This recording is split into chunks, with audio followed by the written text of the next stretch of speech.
नमस्कार साथीहरु, स्वागत छ तपाईहरुले टेक्निकल पिके.com च्यानलमा। आजको यस भिडियोमा मैले तपाईहरुलाई हाम्रो फोटोको ब्याकग्राउन्ड कसरी चेन्ज गर्ने भन्ने बारेमा सिकाउने छु। यदि साथीहरु तपाईहरुले आफ्नो फोटोको ब्याकग्राउन्ड चेन्ज गर्न चाहनुहुन्छ भने तपाईहरुको लागि यो भिडियो एकदमै युजफुल हुनेछ, किनकि तपाईहरुले यस भिडियोको मद्दतले सजिलैसँग एक क्लिकमा नै तपाईहरुको आफ्नो फोटोको ब्याकग्राउन्ड सजिलैसँग हटाउन सक्नुहुनेछ। तपाईले यहाँ स्क्रिनमा पनि देख्न सक्नुहुन्छ। यो तरिकाले तपाईहरुले सजिलैसँग कुनै पनि फोटोको ब्याकग्राउन्ड चेन्ज गर्न सक्नुहुनेछ। साथीहरु, त्यो कसरी सम्भव छ आज मैले तपाईहरुलाई यस भिडियोमा सिकाउने छु। तपाईहरु अहिले हेर्दै हुनुहुन्छ टेक्निकली पिके.com युट्युब च्यानल। तपाईहरुले देख्न सक्नुहुन्छ भिडियोका तलपट्टि रातो बटन सब्स्क्राइबको बटन, यसलाई एकचोटी टच गर्नु होला। यसलाई टच गरिसकेपछि एउटा छेउमा घण्टी देख्न सक्नुहुन्छ। यो घण्टीलाई पनि टच गर्नु होला र एक लाइक गर्नु होला। त सुरु गरौँ। त्यसको लागि साथीहरु हामीलाई एउटा एप्लिकेसन डाउनलोड गर्नुपर्ने हुन्छ। त्यसको लागि कसरी डाउनलोड गर्ने म यसको जानकारी लास्टमा भन्ने छु र तपाईहरुलाई अहिले म यसको फोटोको ब्याकग्राउन्ड कसरी चेन्ज गर्ने भन्ने बारेमा तपाईहरुलाई सिकाउने छु। त्यसको तपाईले एउटा एप्लिकेसन देख्न सक्नुहुन्छ। यो एप्लिकेसनलाई म ओपन गर्दै छु। हाम्रो एप्लिकेसन ओपन भइसकेको छ। तपाईले यहाँ देख्न सक्नुहुन्छ। यो क्यामेराबाट पनि तपाईले फोटो खिचेर यसको ब्याकग्राउन्ड चेन्ज गर्न सक्नुहुन्छ। सिम्पली म ग्यालेरीमा गए। तपाईले यहाँ देख्न सक्नुहुन्छ। ग्यालेरीमा जानु होला। ग्यालेरीमा गइसकेपछि हाम्रो मोबाइलमा थुप्रै खाले इमेजहरु खुल्ने छन्। तपाईले कुन फोटोको ब्याकग्राउन्ड चेन्ज गर्न चाहनुहुन्छ त्यो फोटोलाई तपाईले सिलेक्ट गर्नु होला। सिम्पली यो फोटोलाई लिए।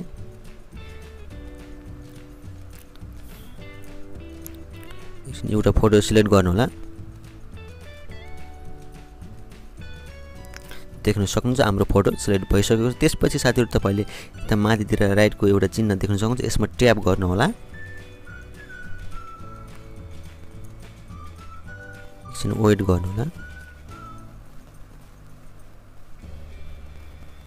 त्यसपछि साथीहरु तपाईले यहाँ देख्न सक्नुहुन्छ हाम्रो लोडिङ हुँदैछ। एकछिन वेट गर्नुपर्ने हुन्छ। देख्न सक्नुहुनेछ। तपाईले यहाँबाट आफ्नो कपालको पनि चेन्ज गर्न सक्नुहुन्छ। तपाईले कुन राख्न चाहनुहुन्छ त्यही अनुसार तपाईले यहाँबाट सिलेक्ट गर्नु होला। हेयर कलर तपाईले देख्न सक्नुहुनेछ। त्यसपछि साथीहरु यतापट्टि पनि तपाईले देख्न सक्नुहुन्छ थुप्रै खाले। यहाँ पनि तपाईहरुले यसरी गराउन सक्नुहुनेछ र यतापट्टि पनि तपाईले एक एक गरी चेक गर्दै जानु होला। तपाईले कुन मन पर्छ त्यही अनुसार तपाईहरुले बनाउनु होला।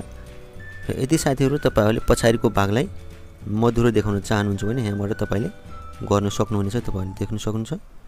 यसरी तपाईले पछाडीको भागलाई हटाउन सक्नुहुनेछ। कस्टम ब्याकग्राउन्ड तपाईले देख्न सक्नुहुन्छ। यता पनि यसरी पनि तपाईले चेन्ज गर्न सक्नुहुन्छ। तपाईले त्यहाँ प्लसको आइकन देख्न सक्नुहुन्छ। यसमा ट्याप गर्नु होला।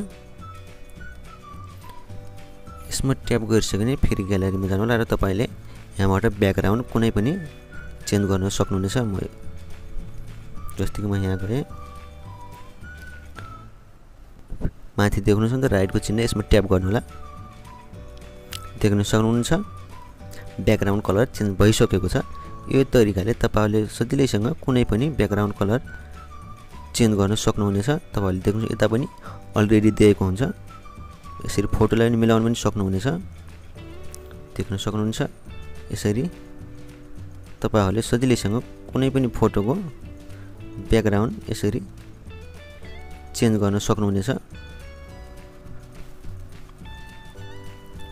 देख्न सक्नुहुनेछ थुप्रै खाले ब्याकग्राउन्डहरु छन्। यी मध्ये तपाईलाई कुनै अनुसार तपाईले यहाँबाट सिलेक्ट गर्नु होला। थुप्रै खाले ब्याकग्राउन्डहरु छन् यहाँ। यो तरिकाले तपाईहरुले एक क्लिकमा नै आफ्नो फोटोको ब्याकग्राउन्ड चेन्ज गर्न सक्नुहुनेछ। त्यसपछि तपाईले ब्याकग्राउन्ड सेट गरिसकेपछि तपाईले डाउनलोड गर्नुपर्ने हुन्छ। त्यसको लागि साथीहरु तपाईले यहाँ एउटा अप्सन देख्न सक्नुहुन्छ। यसमा ट्याप गर्नु होला। यसमा ट्याप गरिसकेपछि तपाईले यहाँ देख्न सक्नुहुन्छ थुप्रै खाले अप्सनहरु आएको छन्। यी मध्ये तपाईले एउटा डाउनलोडको अप्सन देख्न सक्नुहुनेछ। यसमा ट्याप गर्नु होला। यसमा ट्याप गरिसकेपछि तपाईले देख्न सक्नुहुन्छ सेभ भइसकेको छ। हाम्रो फोटो डाउनलोड भइसकेको छ। यो तरिकाले तपाईहरुले सजिलैसँग आफ्नो फोटोको ब्याकग्राउन्डलाई एकदम राम्रो बनाउन सक्नुहुनेछ। यस एप्लिकेसनको डाइरेक्ट डाउनलोड लिंक डिस्क्रिप्सनमा छ। तपाईहरुले त्यहाँबाट गएर सजिलैसँग डाइरेक्ट डाउनलोड गर्न सक्नुहुनेछ।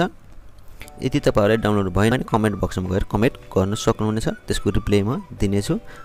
हवस् त साथीहरु, आजलाई भिडियो यति नै थियो। तपाईहरुलाई कस्तो लाग्यो यदि मन पऱ्यो भने लाइक कमेन्ट शेयर गर्नु नभुल्नु होला। यदि यस च्यानलमा नयाँ आउनुहुन्छ भने भिडियोका तलपट्टि रातो बटनमा सब्स्क्राइबको बटन देखिँदैछ, त्यसमा टच गरेर छेउमै आएको घण्टीलाई टच गर्नु होला। हवस् त साथीहरु, धन्यवाद।